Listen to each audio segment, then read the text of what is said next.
ఓం తద్బ్రహ్మం, ఓం తద్వాయు, ఓం తదాత్మా, ఓం తత్సత్యం, ఓం తత్పురుషోన్నమః.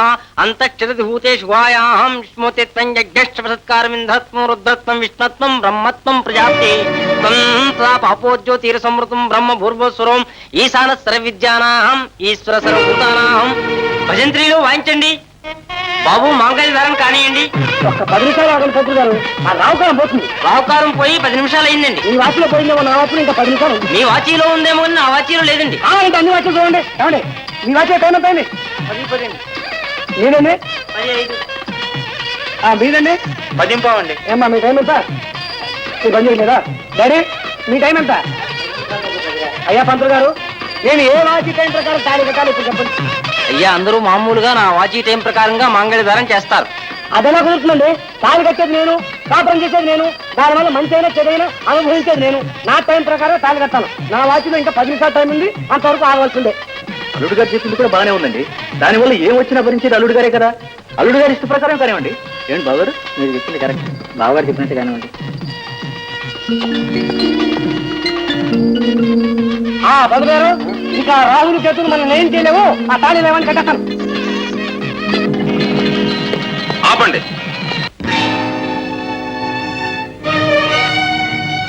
ఏరా ఎందుకయ్యో? ఇన్స్పెక్టర్ గారు కొంచెం ఆగమంటున్నారు నాన్న. ఆగుతావా? ఇక్కడ మీకేం పని? కనబడ్డలా పోలీసుతో వచ్చామంటే అర్థం కదా. మీరు ఇక్కడికి ఎందుకు వచ్చారో నాకు బాగా తెలుసు. ఇన్స్పెక్టర్ గారు ఏదో ఎత్తివేసి ఈ పెళ్లి ఆపు చేయాలనే ఉద్దేశంతోనే మిమ్మల్ని ఇక్కడ తీసుకొచ్చారండి. ఏమయ్యా పెళ్లి చేసుకుంటున్నావా? పెళ్లి కాకపోతే ఇక్కడ జరిగేది ఏమిటి? ఇంత పెద్ద కళ్యాణ మండపం, పక్కన ఇంత లావుగా పురోహితుడు, పక్కన చక్కటి పెళ్లి కూతురు, ఇంతమంది జనాభా, చేతిలో తాళి. ఏమన్నా అర్థం? నీకు పెళ్లి అయ్యి భార్య ఉండగా మళ్ళీ పెళ్లి చేసుకుంటున్నావా? అదే నేను దగ్గర అర్థం కాకుండా చెప్తున్నాను. ఈ విషయం మా నాన్నగారు అడిగారంటే అలా క్లియర్గా చెప్తాను. నాన్నగారు ఆయన ఏదో చిన్న ఇన్ఫర్మేషన్ అడుగుతున్నారు. అది కాస్త మీరు చెప్పేశారంటే ఈ కార్యక్రమం నేను పూర్తి చేసుకుంటాను. ఏమిటండి? ఎవరా భార్య? ఎక్కడుంది? ఇక్కడే ఉన్నాను. నేనే ఆయన భార్యని. ఏమిటి, మా ఆయనకు పెళ్ళయిందా? ఆయనంటే ఆయన ఇంకా పెళ్లి కాలేదు. తాళి కట్టిన తర్వాతనే ఆయన అవుతాడు. ఇంకా పెళ్లి కూతురే కూర్చో. నాన్న చూడండి నాన్న. తెలుసుకోవాలి. ఏంటి బాబు, ఏంటి సంగతి? ఇలాంటి విషయాలు మీకు తెలియదు ఏమన్నా బాబు గారు? ఉన్న వాళ్ళ ఇంట్లో పెళ్లి జరిగేటప్పుడు లేని వాళ్ళు ఇలా రావటం, వాళ్ళ అమ్మాయికి మన అబ్బాయికి ఇదివరకే పెళ్లి జరిగిందని చెప్పడం, బ్లాక్ మెయిల్ చేయడం, 5వ 10వ గుంజుకుపోవటం మామూలేగా. అలాంటిదే ఇది. సరే మామూలు అనుకున్నప్పుడు దీని గురించి ఆలోచించింది దేనికి? 5వ 10వ పారేయండి. 5వ 10వ పారేయడం కాదండి, this is a criminal case. ఇతనికి ఇంత ముందే పెళ్లి అయింది. ఈమె ఇతని భార్య. భార్య ఉండగా రెండో పెళ్లి ఎలా చేసుకుంటాడు? పెళ్లి? అవును, ఈ ఫోటో చూడండి. ఫోటోలో ఉన్నాయి అమ్మాయి ఎవరు? ఏ అమ్మాయి అండి? కాదు బాబు గారు, వీళ్ళంతా ఒక ఆఫీసులో పనిచేసేవాళ్ళు. సరదాగా కలిసి ఏదో ఫోటో తీసుకున్నారు. ఎరా ఎగ్జాక్ట్లీ డాడీ, సరదాగానే ఫోటో తీసుకున్నాం. సరదాగా? అవును సార్. అది కాదండి, మాకిద్దరికి అభినందన సభ ఏర్పాటు చేశారు ఆఫీస్ వాళ్ళు. ఎవరిద్దరికి? నాకు మా ఆవిడికి, నాకు ఆ అమ్మాయికి. మీ ఇద్దరికి మాత్రమే అభినందన సభ ఎందుకు ఏర్పాటు చేశారు? మీరేమన్నా లా చదువుతూ మానేశారా? క్వశ్చన్స్ చంపేస్తున్నారే. అదేమిటండి, మాకిద్దరికి ఏర్పాటు చేశారు వాళ్ళు. మేడ్ ఫర్ ఈచ్ అదర్ అని చూడముచ్చటగా ఉన్నామేమో మీ ఇద్దరం. మరి దండలు ఎందుకు వేసుకున్నారు? దండలు తీసుకొచ్చారండి, అనుకుని వేసేసుకున్నాం. ఎందుకు వేసుకోవాలి? ఎందుకు వేసుకోవాలి అంటే ఎందుకు వేసుకోవాలి? ఏమో ఎందుకు వేసుకోవాలి సార్? భార్యాభర్తలు గనక భార్యాభర్తలను కలిపి ఫోటోలు తీయాలి గనక దండలు వేయించాం, ఫోటోలు తీయించాం.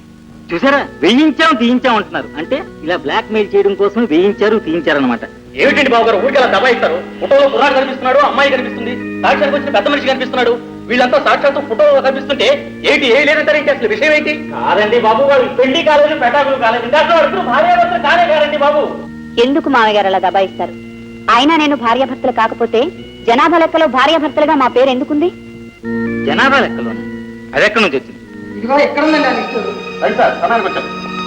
నువ్వెవరు? నేను జనాభా లెక్కలు రాసుకున్నామండి. ఆహా, వాళ్ళిద్దరూ సంసారం చేస్తుండగా నువ్వు చూసావా? మీరు మీ భార్య సంసారం చేస్తుండగా నేను చూసానా? సంసారం చేస్తుండగా ఎవరు చూడరండి, కాపురం చేస్తుంటే వచ్చి చూస్తారు. అదేనయ్యా, వాళ్ళిద్దరూ కాపురం చేస్తుండగా నువ్వు చూసావా అని అడుగుతున్నాను. కాపురం అంటే నేను వెళ్ళేసరికి వాళ్ళిద్దరూ ఒకే ఇంట్లో ఉన్నారండి. ఆ అబ్బాయి బాత్రూమ్ లో స్నానం చేస్తున్నాడు, అమ్మాయి వంటింట్లో ఏవో కూరలు తరుగుతుంది. జనాభా లెక్కలు చెప్పండి అన్నాడు. చెప్పవే అన్నాడు. అమ్మాయి వచ్చింది, జనాభా లెక్కలు చెప్పింది, నేను రాసుకున్నాను. మరి దీన్ని బట్టి వీళ్ళిద్దరిని భార్యాభర్తలు అనుకోమంటారా, అక్క తమ్ముడు అనుకోమంటారా, లేక బాగా మరదలు అనుకోమంటారా? చెప్పండి. చాలా కరెక్ట్ పాయింట్ మాట్లాడుతున్నాను. దీని గురించి బాగా ఆలోచించాలి. ఏమండి, విన్నారుగా? మీరైతే ఏమనుకుంటారు? భార్యాభర్తలే అనుకుంటాం. నో నో నో, ఇవి కూడా కాకులు లెక్కలే. ఏమిటండి ఏమిటండి మీరు అనేది? జనాభా లెక్కలు కాకులు లెక్కలు గెద్దల లెక్కలు అన్నారంటే బట్టి నేను ఒప్పుతాను. ఆ లెక్కలు అందరూ కాకుల కిందమ్మా. ఈ విషయంలో మీరు మీ మాట ఉపసంహరించుకోకపోతే కేసు పెట్టి కోర్టుకి వెళ్ళగల జాగ్రత్త. ఈ విషయంలో మా నాన్నగారు తీవ్రంగా ఆలోచిస్తున్నారు. చూడండి, పవిత్రమైన జనాభా లెక్కలను బట్టి చూస్తే వీళ్ళిద్దరూ భార్యాభర్తలను తెలుస్తుంది. వాళ్ళిద్దరూ కాపురం చేశారని ఇప్పటికైనా మీరు ఒప్పుకుంటారు లేదు? ఆ పిల్లతో కాపురం చేశాడని ఎందుకు అనుకోవాలి? రంకు సాగించాడు అనుకోవచ్చుగా. అదే ఆ సంబంధం వ్యభిచారము సంసారము తేలేంత వరకు నేను ఇక్కడి నుంచి కదా. నిజం చెప్పండి, ఆ సంబంధం ఏంటి? ఆ సంబంధం ఏమిటో నేను చెప్తాను. సుబ్బమ్మ వచ్చావా? రామ్మ రారా, సరిగ్గా సమయానికి దేవతలు వచ్చావు. ఆ నిజాలు ఏమిటో వీళ్ళు చెప్పమ్మా. చెప్పటానికే వచ్చాను బాబు. ఎంతైనా ఆడపుటకు పుట్టి 40 ఏళ్లు కాపురం చేశాను కదా. చూస్తూ చూస్తూ ఒక ఆడకూతురు జీవితం నాశనం అయిపోతుంటే సహించలేక మీరు పిలవకపోయినా వచ్చారు. వచ్చారు సరే, ఇంతకీ వీళ్ళిద్దరు భార్యాభర్తలేనా? పచ్చని పెళ్లి పందిట్లో నిలబడి అబద్ధం ఎలా చెప్పను బాబు. వీళ్ళిద్దరూ ముమ్మాటికి భార్యాభర్తలు. సుబ్బమ్మ సుబ్బమ్మనే బాబు, సాక్షాత్తు సూరకత్తుల సుబ్బమ్మనే మాట్లాడుతున్నాను. అయితే నువ్వేనా ఇలా మాట్లాడుతుంది? ఆనాడు అమ్మాయిని పెళ్లి కాకుండా మా అబ్బాయితో ఉన్నందుకు నువ్వే కదా మందలించావు? అవునయ్యా, మందలించాను. ఆడపుట్టుకు పుట్టి పెళ్లి కాకుండా పరాయి మగాడితో కలిసి ఉన్నందుకు ఆ రోజున ఆ అమ్మాయిని మందలించాను. మంచో చెడో నీ కొడుకుతో కాపురం చేసిన అమ్మాయిని వదిలేసి మరో అమ్మాయిని నీ కొడుకు కట్టబడుతున్నందుకు ఇప్పుడు నిన్ను మందలించడానికి వచ్చాను. ఓహో, నువ్వు వాళ్ళతో కలిసావా? కలు ఎవరు ఎలా ఎదురు తిరిగినా నా కొడుక్కి అమ్మాయిని చేస్తే పెళ్లి చేయి. నువ్వు చేయకపోతే నేనే చేస్తాను. వీళ్ళిద్దరిని కోర్టుకు తీసుకువెళ్ళి జరిగిందంతా చెప్పి అక్కడే వాళ్ళ పెళ్లి జరిపిస్తాను. ఎవరు అడ్డం వస్తారో నేను చూస్తాను. కరెక్ట్ పెద్దమ్మా, బాగా అడుగు, ఇంకా అడుగు. ఏమయ్యా, డబ్బు కోసం కట్నం కోసం ఒక ఆడపిల్లకి అన్యాయం చేసిన చాలక ఇంకొక ఆడపిల్లకి అన్యాయం చేయాలనుకుంటున్నావా? నిన్ను వదిలిపెట్టకూడదు. సార్, ఒకసారి పెళ్ళైన వాడు మళ్ళీ పెళ్లి చేసుకున్నాడని తెలిసి ఇతను అరెస్ట్ చేయడానికి వచ్చాం. అరెస్ట్ చేయాల్సింది డబ్బు కోసంతో పుట్టిపడ్డ ఇతన్ని సార్. అలా అయితే కట్నం ఇస్తున్న మిమ్మల్ని కూడా అరెస్ట్ చేయాల్సి వస్తుంది. ఆగండి, ఎవరిని అరెస్ట్ చేయకుండా ఉండాలంటే ఇప్పుడే ఇక్కడే వీళ్ళిద్దరికీ పెళ్లి జరిపించాలి. అమ్మాయ, ఆ మాట ఎప్పుడు అంటారా చూస్తున్నాను. మీరంతా ఏమంటారా? భజనించలు వాయించండి.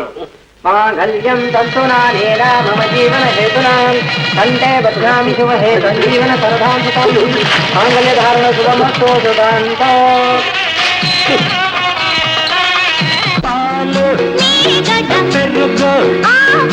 ఒకటికి ఒకటై కలసిన జోడ నేను మా ఆవిడ, నేను మా ఆవిడ. పాలు మీగడ ఒకటికి ఒకటై కలసిన జోడ నేను మా